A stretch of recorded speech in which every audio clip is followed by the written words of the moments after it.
Europe లో భారతీయులకు free education. మరిన్ని వివరాలకు Videsh consult 9676502888.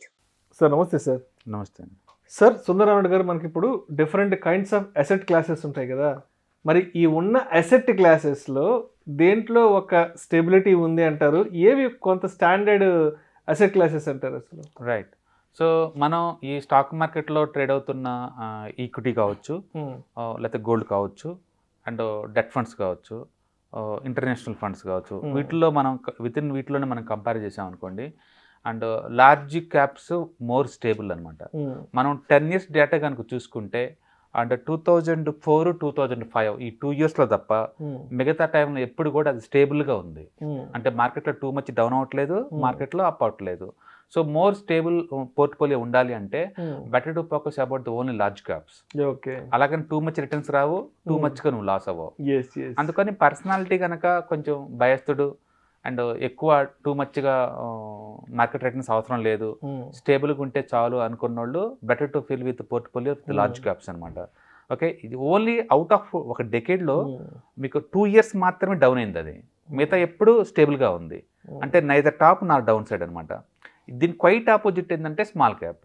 Small cap out of 10 yearsలో 5 సార్లు సూపర్ హిట్, నెంబర్ 1 అనమాట. 5 సార్లు 5 సార్లు అట్టర్ ఫ్లాప్, కిందకి బాటంలో 5 times అనమాట. అంటే స్మాల్ క్యాప్లు టూ మచ్ షేక్ అవుతాయి, టూ మచ్గా షేక్ అవుతుంది. అంటే వాలటిలిటీ ఎక్కువ ఉంటుంది, జిగ్జాగ్ అవుతూ ఉంటుంది. అందుకని మీరు ఎవ్రీ ఇయర్ పోర్ట్ఫోలియో చూస్తున్నారు అనుకోండి, ఒక సంవత్సరం హిట్ అయితే అవుతావు, నెక్స్ట్ ఇయర్ ఫట్ అవుద్ది, ఈ ఒక సంవత్సరం హిట్ అవుద్ది, నెక్స్ట్ ఫట్ అవుద్ది. అట్లా నీకు టూ మచ్ వాలటిలిటీ ఉంటుంది. ఈ వాలటిలిటీ నువ్వు హ్యాండిల్ చేయాలంటే అప్పుడప్పుడు బై చేయడం ద్వారా దాన్ని యావరేజ్ చేయగలుగుతావు అనమాట. అయితే స్మాల్ క్యాప్స్లో స్టాక్స్లో ఎక్కువ ఫ్రాడ్ కంపెనీస్ ఎక్కువ ఉంటాయి అండ్ ఆపర్చునిటీ తక్కువ ఉంటాయి, వాటికి రిసెషన్ లాంటివి వస్తే ఈజీగా కొలాప్స్ అయిపోతుంటాయి. కాబట్టి బెటర్ ఏంటంటే ప్రొఫెషనల్ పక్కన కూర్చోవటం బెటర్ అనమాట. అందుకని స్మాల్ క్యాప్ సంబంధించేసి మనం డైరెక్ట్ పిక్ చేసే బదులు ఏ మ్యూచువల్ ఫండ్స్, ఏ ఈటీఎఫ్స్, ఏ ఇండెక్స్ ఫండ్లో మనం పిక్ చేసామనుకోండి, అవి జీరో అవ్వవు కదా, పైగా పడితే ఈజీగా పైకి లేదని తెలుసు కదా నెక్స్ట్ ఇయర్ కల్లా, మనం ఆ పడేదాన్ని ఎన్కాష్ చేసుకోవడం కోసం ఎక్కువ యూనిట్లు గ్యాదర్ చేసుకుంటే సరిపోద్ది. అంటే మీకు ఎక్కువ రిటర్న్స్ రావాలి లార్జ్ క్యాప్తో పోల్చుకుంటే అనుకున్నప్పుడు స్మాల్ క్యాప్ తీసుకోవచ్చు. బట్ నీకు అలా ఆ రిటర్న్స్ ఫ్రీగా ఏం రావట్లా, వాలటిలిటీని బేర్ చేస్తేనే నీకు వస్తున్నాయి. సో ఈ డేటా ఏం చెప్తుందంటే ఒక డెకేడ్లో 5 సార్లు the best asset compare to large క్యాప్తో పోల్చుకుంటే స్మాల్ క్యాప్సే. కానీ వరస్ట్ కూడా 5 సంవత్సరాలు కంపేర్ టు లార్జ్ క్యాప్తో పోల్చుకుంటే వరస్ట్ కూడా ఇదే అవుతుంది. అందుకని బెస్ట్ క్యాలెండర్ ఇయర్స్ 5 ఉన్నాయి అవుట్ ఆఫ్ 10 yearsలో, వరస్ట్ క్యాలెండర్ ఇయర్స్ కూడా 5 ఉన్నాయి. అంటే స్మాల్ క్యాప్లో అడ్జస్ట్మెంట్ కుదరదు, హిట్ ఆ ఫట్ రెండింటిలో ఒకటే చూసుకో, అయితే హిట్ అవుతావు లేదా ఫట్ అవుతావు. అందుకని ఇది అందరికీ సూట్ అవ్వదు, ఇలాంటి పోర్ట్ఫోలియో అందరికీ సూట్ అవుతుంది అనమాట.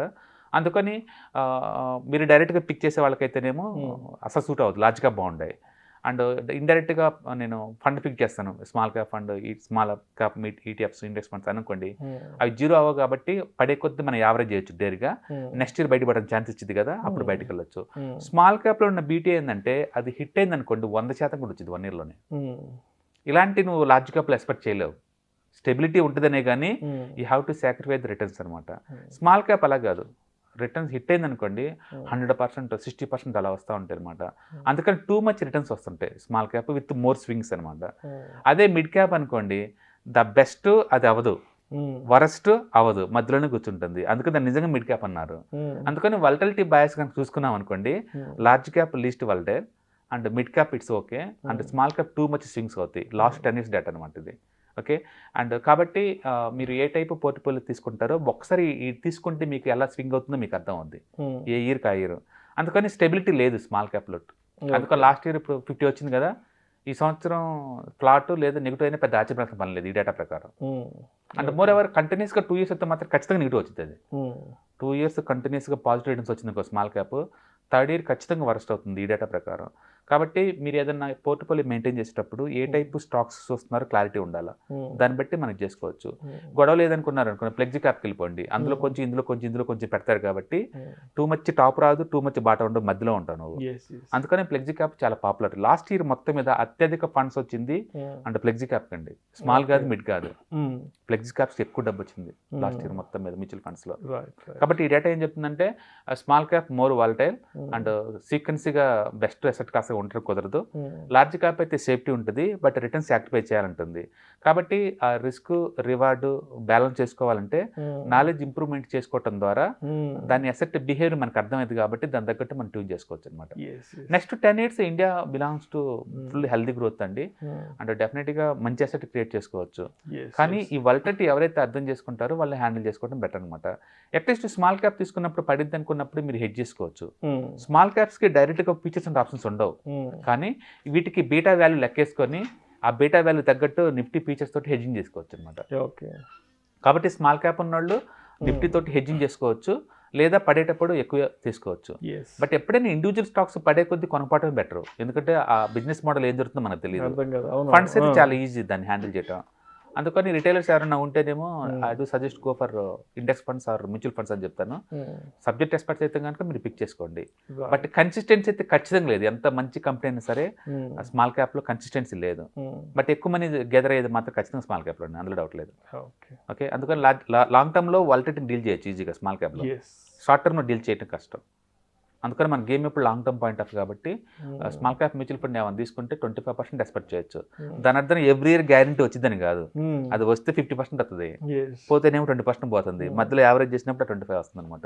అందుకని మన ప్రతి వీడియోలో 25 అంటాం, దాని అర్థం ఎవ్రీ ఇయర్ వచ్చింది అనుకుంటారు. కన్సిస్టెన్సీ ఉండదండి. ఈ డేటా ప్రకారం పూర్తిగా స్వింగ్ పైకి కింద స్వింగ్ అవుతా ఉంది. ఇది 10 years డేటా అండి, అండ్ మింటోల్ రీసెర్చ్ చేసి డెవలప్ చేస్తుంది అనమాట. ఓకే, సో బట్ ఇది ఫెయిర్ ఐడియా జనరేట్ చేసింది ఎంత వాలటిలిటీ ఉంటుంది అనేది. మనం ఎక్కువసార్లు ఎక్కువ రిటర్న్స్ అంటాం, రిటర్న్స్ ఫ్రీగా రావట్లేదు నీకు, ఆ వాలటిలిటీని టాలరేట్ చేస్తే నీకు వస్తుంది. అందుకని అది టాలరేట్ చేసే కెపాసిటీ నీకు ఉందా లేదా చూసుకోండి. అందుకని రిస్క్ అనాలిసిస్ ఎప్పుడు కూడా మన పర్సనాలిటీ స్కాన్ ఉందా వస్తుంది. నువ్వు దాన్ని రిస్క్ని బేర్ చేస్తావా లేదా, దాని గురించి ఆ సబ్జెక్ట్ నీకు ఆ ప్రొడక్ట్ గురించి నాలెడ్జ్ ఉందా లేదా, ఆ పర్టికులర్ టైంలో ఎలా రియాక్ట్ అవుతావు, అంటే మీ ఫైనాన్షియల్ గోల్కి ఇది హెల్ప్ అవుతుందా లేదా, ఇవన్నీ చూసి తీసుకోవాలి తప్ప లూజ్గా అందరినీ ఇది తీసుకోండి అది తీసుకోండి అని మనం ఫోర్స్ చేయలేము. ప్రతి ఎసెట్ క్లాస్లో గుడ్నెస్ ఉంటుందండి. అది డిపెండ్ కాకపోతే మేనేజబుల్ స్కిల్ని బట్టి. మనకు మేనేజబుల్ స్కిల్ లేదనుకోండి, మామూలు ఎసెట్ కొనుక్కోవడం better. Okay, thank you sir.